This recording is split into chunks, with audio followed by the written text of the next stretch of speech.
নমস্কার বন্ধুরা, Bengali recipe with প্রতিমা চ্যানেলে সবাইকে স্বাগত জানিয়ে শুরু করছি আজকের রেসিপি। আজকে আমি পাকা আম দিয়ে জলের ভাপে দুর্দান্ত স্বাদের একটা রেসিপি তোমাদের সাথে শেয়ার করব। এখন গরমে তেল মশলার খাবার না খেয়ে এই রেসিপিটা যদি বানিয়ে নাও, খুব সহজেই বানানো যায় আর খেতে কিন্তু ভীষণ টেস্টি হয়। বাচ্চা থেকে বড় সবাই খেয়ে খুব খুশি হবে। আমি এখানে দুটো আম গোটা অবস্থায় ধুয়ে তারপর খোসাটা ছাড়িয়ে নিচ্ছি।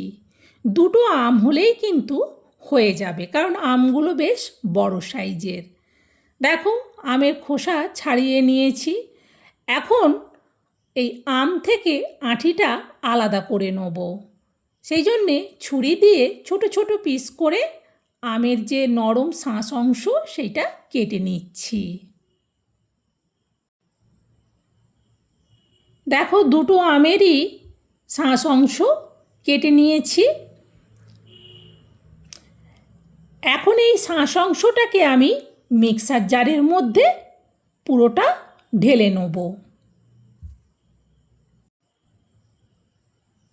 এবারে ঢাকনাটা বন্ধ করে একটা সুন্দর পেস্ট তৈরি করে নেব।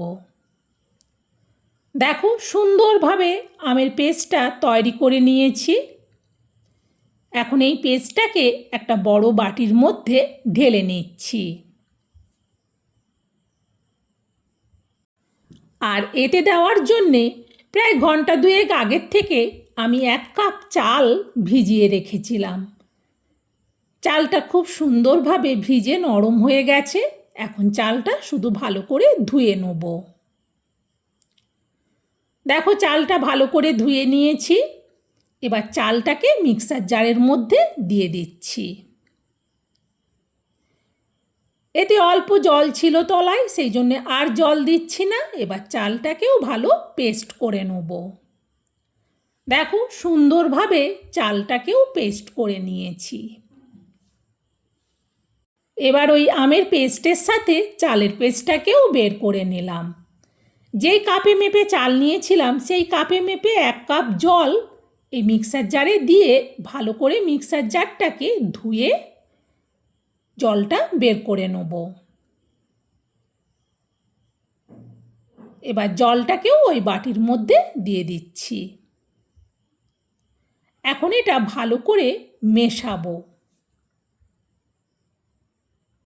আর এই রেসিপিটাতে আমি কিন্তু চিনি বা গুড় কোনো কিছুই ব্যবহার করব না। তোমরা চাইলে চিনি কিংবা গুড় দিতে পারো।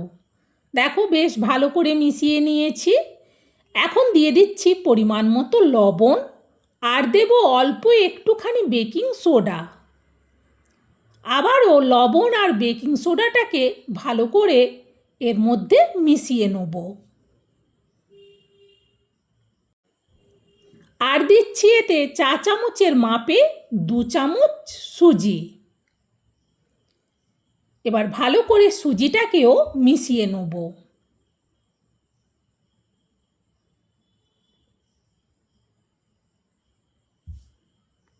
একটু দেখতে সাদাটে টাইপের লাগছে, সেই জন্যে অল্প একটুখানি ফুড কালার দিচ্ছি। তবে তোমরা চাইলে দিতেও পারো, নাও দিতে পারো। ফুড কালারটা দিলে একটু কালারটা বেশ সুন্দর হয়। এবার ভালো করে আবারও মিশিয়ে নেব। দেখো, সুন্দরভাবে মিশ্রণটা কিন্তু রেডি হয়ে গেছে। এবার ব্লেন্ডারটা তুলে নেব, কারণ এটা আর মেশানোর দরকার নেই।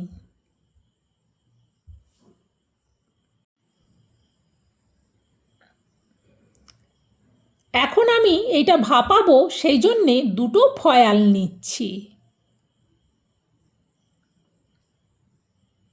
মিডিয়াম সাইজের দুটো ফয়েলের মধ্যে হাফ হাফ করে ঢেলে দেবো, একেবারে ভরে ঢালবো না। দেখো, সুন্দরভাবে হাফ হাফ করে ভরে নিয়েছি। গ্যাস জেলে একটা কড়া বসিয়ে দিয়ে দিচ্ছি ছোটো বাটির মতো 1 বাটি জল। এবার দিয়ে দিচ্ছি এর উপরে ঝাড়ি কাঁশিটা। এরপর একে একে দুটো ফয়েল বসিয়ে দেবো সাইজ করে।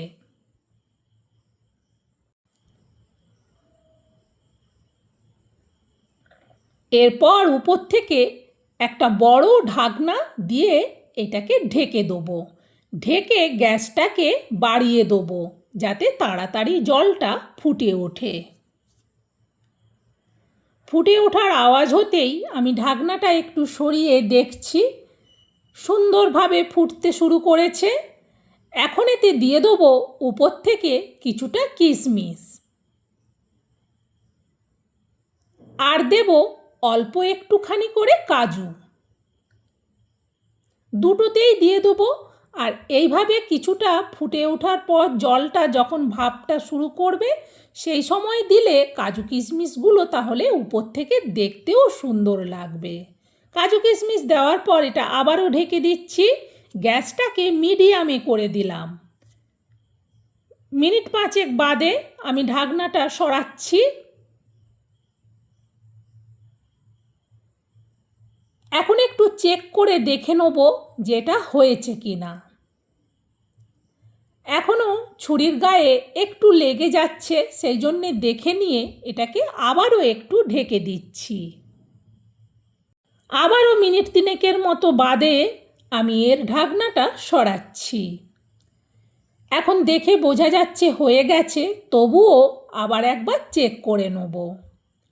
এখন কিন্তু আর এর গায়ে লাগছে না, এটা হয়ে গেছে। কিন্তু এখনই এতে হাত দেব না, একটু ঠান্ডা হতে দেবো। প্রায় মিনিট 4 বাদে আমি কিন্তু এটায় হাত দিচ্ছি। এখন এটা যে গরম আছে এটাই কিন্তু এখন হাত দেওয়া যাবে।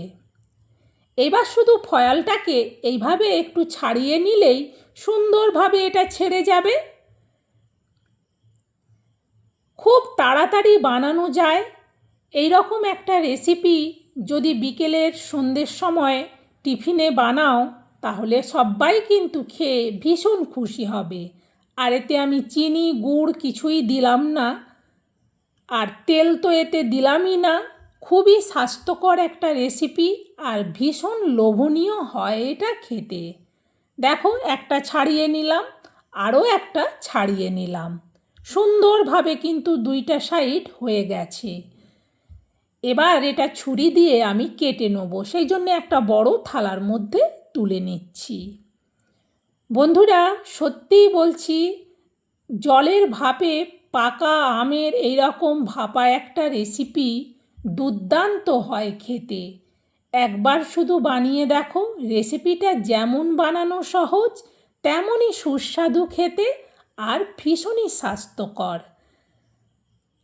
পাকা আম শেষ হওয়ার আগেই এরকম একটা রেসিপি অবশ্যই বাড়িতে একদিন বানিয়ে খেও। বাচ্চা থেকে বড় সবাই ভীষণ খুশি হবে।